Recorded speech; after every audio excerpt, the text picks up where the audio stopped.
വസിഷ്ഠൻ രാജർഷിയായ രാജഗുരു.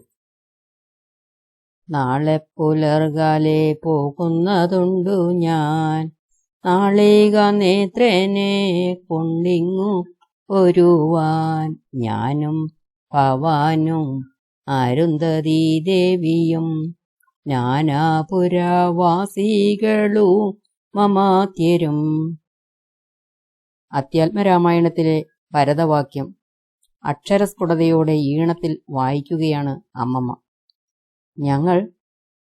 ഞാനും അനുമോളും അമ്മമ്മയുടെ അടുത്തുകൂടി. രാമായണം വായിച്ചു കഴിഞ്ഞാൽ കുറച്ചു നേരം രാമായണ കഥയുടെ ഏതെങ്കിലും ഭാഗം പറഞ്ഞു തരുന്നത് അമ്മമ്മയ്ക്ക് ഇഷ്ടമാണ്. അയോധ്യയിൽ നിന്ന് ശ്രീരാമൻ വനവാസത്തിന് പോയപ്പോൾ അദ്ദേഹത്തെ തിരികെ കൊണ്ടുവരാൻ ഭരതൻ പുറപ്പെടുന്നതാണ് അമ്മമ്മ വായിച്ചു തീർത്ത ഭാഗം. ഞാനും ഭവാനും അരുന്ധതീ ദേവിയും. ആരാണമ്മമ്മേ ഈ ഭവാൻ എന്ന് പറയുന്നത്? അനുമോൾ ചോദിച്ചു. അമ്മമ്മയ്ക്ക് ആലോചിക്കേണ്ടി വന്നില്ല. അവർ പറഞ്ഞു, വസിഷ്ഠ മഹർഷി ശ്രീരാമന്റെയും ഭരതലക്ഷ്മണ ശത്രുഘ്നന്മാരുടെയും ഗുരുവായിരുന്നു. വസിഷ്ഠൻ, അദ്ദേഹം മഹർഷിമാരിൽ ഏറ്റവും ശ്രേഷ്ഠനായിരുന്നു. വായു, ഭൂമി തുടങ്ങിയ വസ്തുക്കളെയെല്ലാം നിയന്ത്രിക്കുന്ന ശ്രേഷ്ഠനായ വ്യക്തി എന്നാണ് വസിഷ്ഠൻ എന്നാൽ അർത്ഥം. ഞങ്ങൾ കേട്ടിരുന്നു. അമ്മമ്മയുടെ ഒരു വാചകം കഴിഞ്ഞാൽ ഞങ്ങളൊന്ന് മൂളണം.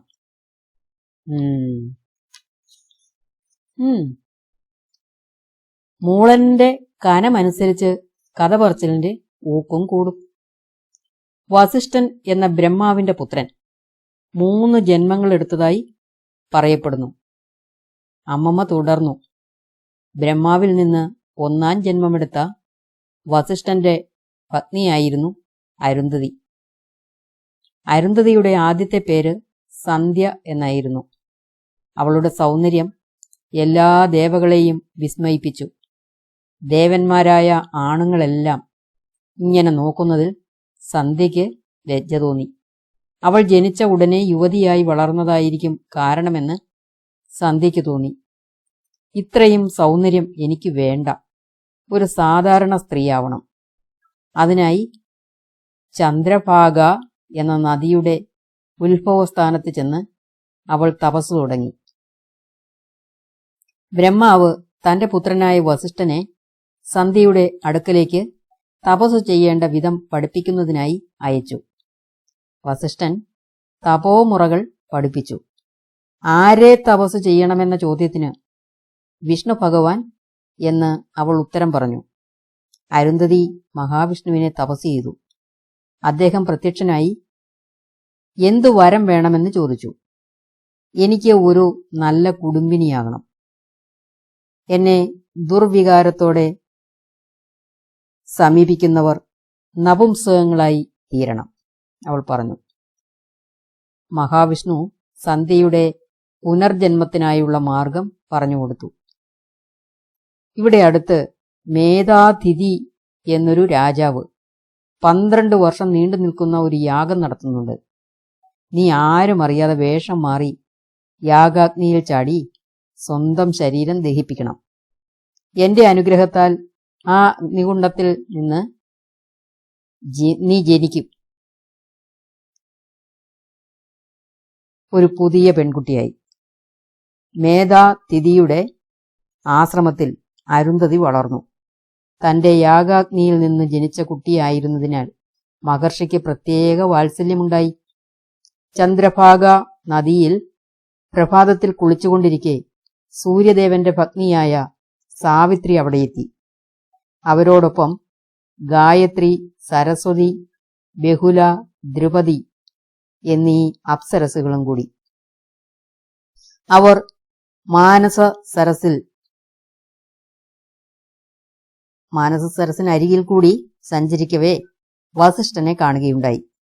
അരുന്ധതിയും വസിഷ്ഠനും അന്യോന്യം ഇഷ്ടപ്പെടുകയും ചെയ്തു. സാവിത്രിയും അപ്സരസുകളും ബ്രഹ്മാവിനെ അറിയിക്കുകയും ഇരുവരും വിവാഹിതരാകുകയും ചെയ്തു. വസിഷ്ഠനും അരുന്ധതിക്കുമായി ചിത്രകേതു പുരോജിസ്, വീരജൻ, മിത്രൻ, ഉൽബണൻ എന്നിങ്ങനെ 7 പുത്രന്മാരുണ്ടായി.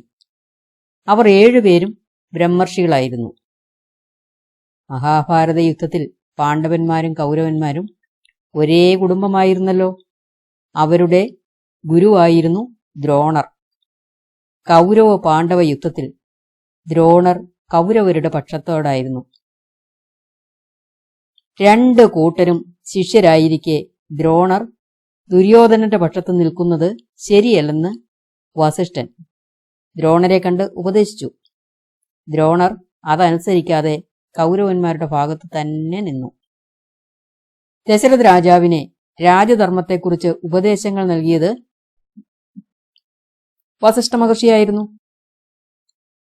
ദേവേന്ദ്രനും ഭൂമിയിലെ രാജാക്കന്മാരെല്ലാവരും രാജഭരണത്തെക്കുറിച്ച് അഭിപ്രായങ്ങളും ഉപദേശങ്ങളും ചോദിച്ചിരുന്നത് വസിഷ്ഠനോടായിരുന്നു.